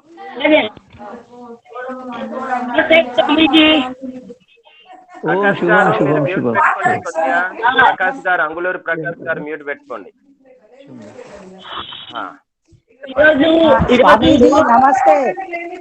శుభం శుభం శుభం శుభం. మిరియాలు కూడా గుంటూరు జనార్దన్ గారు.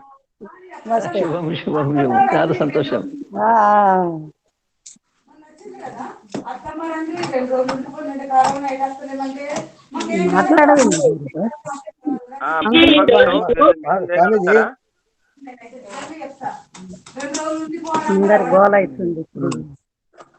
ప్రకాష్ గారు మ్యూట్ పెట్టుకోండి. అంగులూరు. సరే, ఇప్పుడు అమ్మ, ఇప్పుడు ఎవరు ప్రశ్న వేయకండి, సమయం అయింది. స్వామీజీ కూడా దినచర్య ప్రారంభం అవుతుంది. ఇప్పుడు అమ్మగారు సారాంశం చెప్పి మిగతాది మనం రేపు మాట్లాడదాం. సరేనమ్మా? కళ్యాణమ్మ గారు చెప్పండి. స్వామీజీ స్త్రీ గురించి చాలా అద్భుతంగా తెలియజేశారు. స్త్రీయే ప్రముఖంగా సంతాన నిర్మాత. ఆంశికంగా తండ్రి, గురువు, సమాజం నిర్మాణం చేస్తారు. తల్లిలో నిర్మాణ శక్తి అధికంగా ఉంటుంది. సహజంగానే స్త్రీలో తల్లి కావాలనే కోరిక ఉంటుంది. సంతానం కలిగిన తర్వాత ఎంతో ఉత్సాహంగా ఉంటుంది. సమాజం సంతానం లేకుంటే తల్లిని నిందిస్తుంది. నారిలో సంతాన కూడా చాలా అధికంగా ఉంటుంది అని స్వామీజీ చెప్పారు. ఇక ఆమె సంతానానికి చేసేటువంటి సేవ గురించి కనుక ఆలోచిస్తే అంతా ఇంత అని ఎవరం కూడా చెప్పలేము. పురుషుల్లో ఇంత గొప్ప వాంఛ ఉండదు. తల్లిలో అన్ని అనుకూలతలు ఉంటాయి. శరీరంలో గర్భం ధరించి శిశువు నిర్మాణం చేసే శక్తి ఉంటుంది. స్తనాల ద్వారా పాలు ఇచ్చేటటువంటి శక్తి కూడా శరీరానికి ఉంటుంది. అంతేకాకుండా మనస్సులో కూడా సంతానాన్ని నిర్మాణం చేయాలి అనేటటువంటి ఇచ్చ ఇంత అని చెప్పలేనంత ఉంటుంది. తల్లి వల్లే ఎవ్వరూ కూడా నిర్మాణం చేయలేరు. ఇక తల్లిని గురించి చూసినట్లయితే మలమూత్రాలను శుభ్రం చేయటం కానివ్వండి, ఏ విషయమైనా సరే తల్లి ఏ విధంగా చీదరించుకోకుండా సేవ చేస్తుంది. ఇక తను తీసుకున్న ఆహారంలో కొంత భాగం పాలు తయారయ్యి బిడ్డకి అంత ఏర్పాటు కూడా ఈశ్వరుడు చేశాడు. తల్లి బిడ్డ నిర్మాణంలో తనను తాను అసలు పట్టించుకోదన్నమాట. తనను మర్చిపోతుంది. తానే శిశువే తానుగా భావిస్తుంది. అలా భావించి తనను ఎలా రక్షించుకుంటుందో శిశువుని కూడా అలాగే రక్షిస్తుంది. శిశువు కోసం రాత్రింబళ్ళు సేవ చేస్తూ తనను తాను తన సుఖాలను పూర్తిగా త్యాగం చేసేస్తుంది. శిశువు జన్మించిన తర్వాత తల్లికి కలిగినంత ఆనందం ఇంకా ఏ విషయంలోనూ కలగదు. అంతగా ఆవిడ ఉత్సాహంతో సంతోషంతో ఉంటుంది. తల్లి యొక్క గొప్పతనాన్ని గురించి అందరూ కూడా తెలుసుకోవాలి, చెప్పాలి కూడా. తల్లి ఎంత గొప్పగా మేలు చేస్తుంది అనే విషయం అందరూ అర్థం చేసుకోవాలి. తల్లిని సరిగ్గా అర్థం చేసుకున్న వాళ్ళు ఎవరు అంటే రమణ కుమారుడు. ఎంత గొప్ప విజ్ఞానవేత్తలు కూడా, ఎంత గొప్ప సైంటిస్టులైనా కూడా ఈ విధంగా అర్థం చేసుకోలేరనే చెప్పచ్చు. తల్లిని సరిగ్గా అర్థం చేసుకున్నటువంటి వాడు రమణ కుమారుడు. అందుకే చరిత్రలో ఆదర్శుడుగా నిలిచిపోయాడు. కళ్ళు కనిపించినటువంటి తల్లిదండ్రులకు సేవ చేసి తాను చిరస్థాయిగా కీర్తితో మిగిలిపోయాడు. అందరికీ కూడా అయ్యాడు. దీన్ని బట్టి అందరూ కూడా నా తల్లిని నేను బాగా చూసుకుంటాను అని భావించాలి. తల్లి సేవ చేయటం అంటే అది ప్రత్యేకంగా ఏదో చేయటం కాదు, అసలు తన కర్తవ్యమే. అంటే తల్లి వలె ఇతరులు ఎవరూ కూడా సేవ చెయ్యలేరు. తండ్రి బీజంలో సగభాగం ఇస్తాడు, తల్లిని శిశువుని రక్షిస్తాడు. మిగిలినటువంటి నిర్మాణ బాధ్యత అంతా మాత్రం తల్లిపైనే ఉంటుంది. ఉదాహరణకి చూసినట్లయితే తండ్రి భార్య చనిపోగానే 8 సంవత్సరాల బిడ్డల్ని ఇచ్చి గురుకులంలో చేరుస్తుందంటాడు. అదే తల్లి అయితే ఎలాంటి పరిస్థితుల్లో అయినా సరే భర్త లేకపోయినా కూడా బిడ్డను పెంచి పెద్ద చేస్తుంది. ఇది స్త్రీ పురుషుల మధ్య ఉన్నటువంటి వ్యత్యాసం కూడా బిడ్డల ప్రేమ విషయంలో. ఇలా తల్లి చేసే నిర్మాణం వేరెవ్వరూ కూడా చేయలేదు, ఎవరికి సాధ్యం కూడా కాదు. ఇక్కడ స్వామీజీ చివరిగా ఒక విషయం చెప్పారు, చాలా అద్భుతమైనటువంటి మాట అది. తల్లి పూర్తి అర్థంలో తల్లి అయితే సంతాన నిర్మాణం సరిగ్గా జరుగుతుంది. అంటే తల్లి పూర్తి అర్థంలో అసలు ఒక తల్లి ఏ విధంగా ఉండాలో తనకు తాను తెలుసుకొని నిర్మాణం చేసినట్లయితే ఆ సంతానం సరిగ్గా ఉంటుంది అని స్వామీజీ తెలియజేశారు. ఇప్పుడు తల్లులు కూడా సమయ బాధ్యత, కర్తవ్యం, నిర్మాణాత్మక శైలి తెలుసుకున్నట్లయితే తప్పకుండా లక్షల మంది ఉత్తమ సంతానం సమాజానికి అందుతారు. మానవ సమాజ నిర్మాణానికి ఇంకొక మాట లేనే లేదు. తల్లియే ఆధారం. తల్లి ఎలా ఉంటే సంతానం అలాగే తయారవుతుంది. తల్లికి అన్ని రకాల అనుకూలతలు ఇచ్చి పరమాత్మ నిర్మాణం చేశాడు. సృష్టిలో గర్భధారణకు పాలివ్వడానికి మనస్సులో సంతాన ఇచ్ఛతోటి ఈశ్వరుడు తల్లి నిర్మాణం చేశాడు కనుక తల్లి ఇదే విధంగా సమాజం అంతా గౌరవించాలి. తల్లి కూడా తనను తాను అర్థం చేసుకొని సంతానాన్ని నిర్మాణం చేసి సమాజానికి అర్పితం చేయాలి అని స్వామీజీ చెప్పారు. వారికి శతకోటి ధన్యవాదాలు. శుభం శుభం శుభం శుభం. ఓం స్వామీజీ. ఓం. స్వామీజీ, మన దివ్య మానవ నిర్మాణ శిబిరంలో భాగంగా 2వ దినము పూర్తి చేసుకున్నాము. ఇక బంధువులందరూ కూడా మనం శాంతి పాఠంతో ఈ కార్యక్రమం ముగిస్తాము. తర్వాత స్వామీజీకి అందరూ కూడా ప్రణామాలు తెలియజేయండి. శాంతి పాఠం.